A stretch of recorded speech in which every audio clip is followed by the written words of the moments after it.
Hello,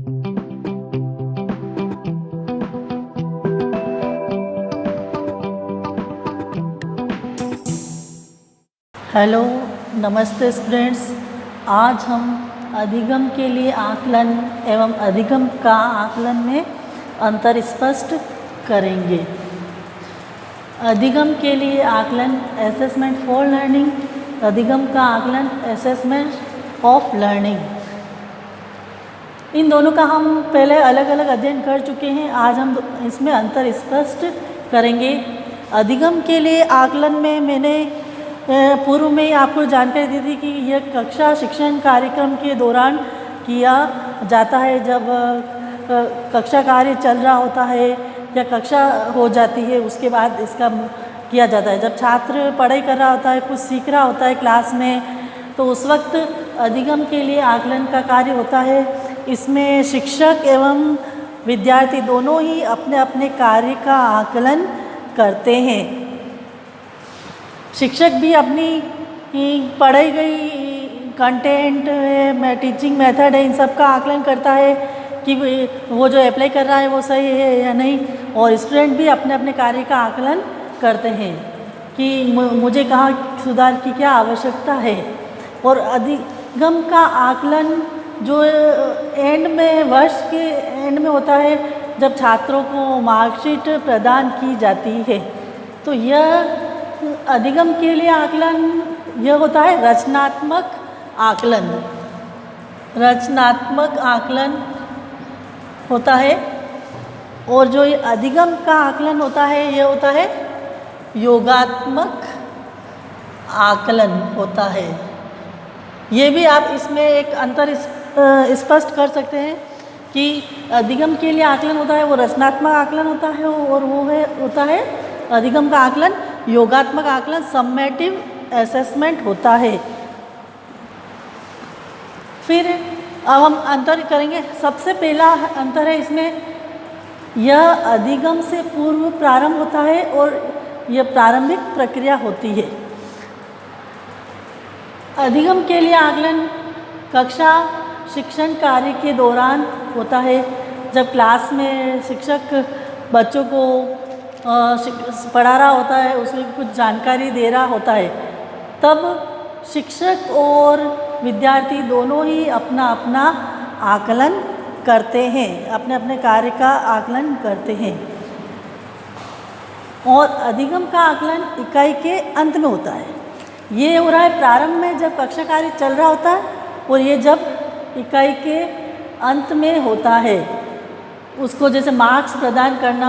और ये अधिगम का आकलन एक तरह से होता है बच्चों को मार्कशीट प्रदान करना। वर्ष के जो अंत में जो बच्चों को मार्कशीट प्रदान की जाती है, प्रगति पत्र प्रदान किया जाता है, उसमें उसका शैक्षिक और सहशैक्षिक दोनों ही कार्य के बारे में पूरी जानकारी दी जाती है कि बच्चे का शैक्षिक स्तर क्या है, सहशैक्षिक स्तर में वो कितना भाग ले रहा है, उसके बारे में बताया जाता है। तो ये इकाई के अंत में प्रदान किया जाता है। जब मार्कशीट बच्चों को प्रदान की जाती है तो उसमें सब कुछ होता है। बच्चे के शैक्षिक पक्ष की भी जानकारी होती है और सहशैक्षिक पक्ष की भी जानकारी होती है। फिर ये अधिगम के लिए आकलन, यह अधिगम प्रक्रिया के बीच में होता है, समस्या समाधान के लिए। यही कि जब कक्षा कार्य चल रहा होता है तभी यह बीच में चल रहा होता है। शिक्षक छात्र का मूल्यांकन, वो आकलन करते हैं कि मैं जो अभी कर रहा हूँ तो बच्चे को ये जो मेथड और टेक्निक कठिन तो नहीं लग रही है, ये जो कंटेंट है वो छात्र के अनुकूल है या नहीं है। तो ये जब पढ़ाई के बीच में ही होता रहता है। और यह आकलन के पश्चात परिणाम, मतलब पूरा हो गया है, साल भर शिक्षक ने छात्र का आकलन कर लिया होता है, फिर उसको वो मार्कशीट बनाता है और उसका पूरा आकलन करता है, देख के उसका पूरा आकलन करता है। फिर इसमें अधिगम के लिए आकलन में तुलना नहीं की जाती है। ये जब कक्षा शिक्षण कार्य चल रहा था तब होता है, तब इसमें एक छात्र की दूसरे छात्र के साथ तुलना नहीं करते, बल्कि जिस छात्र के जो कमजोरी लगती है उसको उसी वक्त हल कर दिया जाता है। जबकि इसमें तुलनात्मक अध्ययन होता है, कंपैरेटिव स्टडी होती है कि एक बच्चे का जैसे क्लास में रैंक क्या है, उसका परसेंट क्या है, उसका ग्रेड कौन सी मिली, ए ग्रेड मिली या बी ग्रेड मिली है। तो इसमें एक बच्चे का दूसरे बच्चे के साथ कंपैरिजन होता है, और जबकि इसमें कंपैरिजन नहीं होता है, ये तुरंत कक्षा में हल कर दिया जाता है। फिर फोर्थ है, शिक्षक एवं छात्र दोनों ही अपने अपने कार्य का आकलन करते हैं। ये मैंने पहले ही बताया कि इसमें शिक्षक एवं छात्र दोनों ही अपने अपने कार्य का आकलन करते हैं, अपने अपनी कमजोरियों को पहचानते हैं और उसे दूर करते रहते हैं। जबकि इसमें सिर्फ शिक्षक का ही रोल होता है, छात्र का इसमें कोई रोल नहीं होता है। छात्र तो सिर्फ पेपर पेंसिल टेस्ट देता है, मतलब योगात्मक आकलन क्या होता है, पेपर पेंसिल टेस्ट देता है। छात्र तो लिखित परीक्षा दे देता है या मौखिक परीक्षा दे देता है, और शिक्षक उसका परिणाम घोषित करता है। फिर इसमें पृष्ठ पोषण दिया जाता है। जब क्लास में चल रही होती है तब बच्चा स्टूडेंट को फीडबैक दिया जाता है कि अब पढ़ाया जा रहा है तो वो सही कार्य नहीं कर रहा है, तो उसे जो भी उसकी अच्छाई है या कमी है उसको बताकर उसमें सुधार कर दिया जाता है, उसे तुरंत ही फीडबैक दे देते हैं। जबकि इसमें फीडबैक देने की कोई संभावना ही नहीं होती है। इसमें तो आप पूरा एग्ज़ाम हो गया होता है बच्चे का, ओरल रिटर्न सब कुछ, और मार्कशीट तैयार करके बच्चे को दे दी जाती है, और बच्चे का समग्र रूप से आकलन कर परिणाम घोषित कर दिया जाता है। यानी कि बच्चे का पूरा वर्ष भर का उसमें आकलन किया जाता है कि बच्चा कैसा था, टाइम पे आता था या नहीं था, पढ़ाई में कैसा था, शैक्षिक पक्ष में कैसा था, और को करिकुलर एक्टिविटी में कैसा था। इस प्रकार इसमें फीडबैक तो नहीं, फीडबैक देने की कोई संभावना नहीं होती, बल्कि उसको रिटर्न में लिखित रूप में एक मार्कशीट प्रदान कर दी जाती है। फिर इसमें अधिगम के लिए आकलन में कोई प्रामाणिक या विश्वसनीय सूचना नहीं दी जाती है।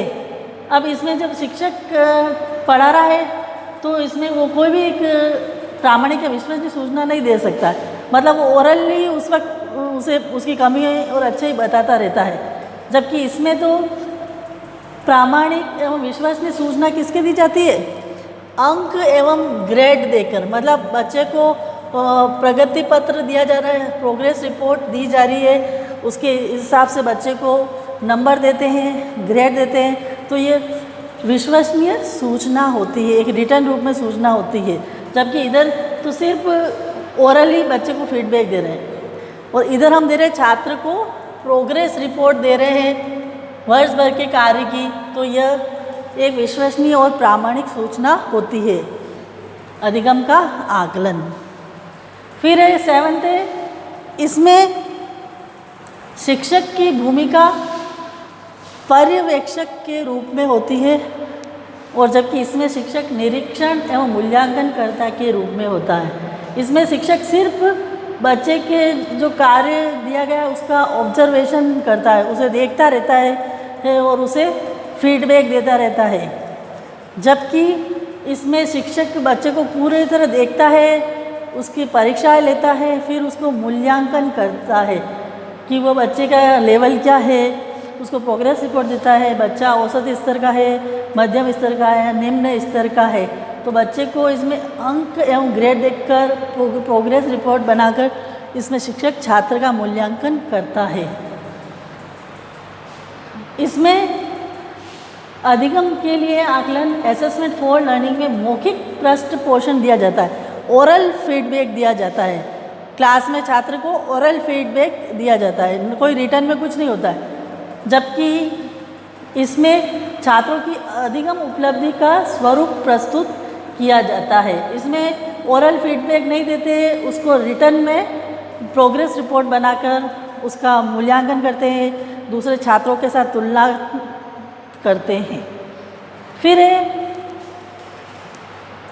अधिगम के लिए आकलन में दोनों ही अधिगम गतिविधियों की सफलता के आधार पर पृष्ठ पोषण किया जाता है।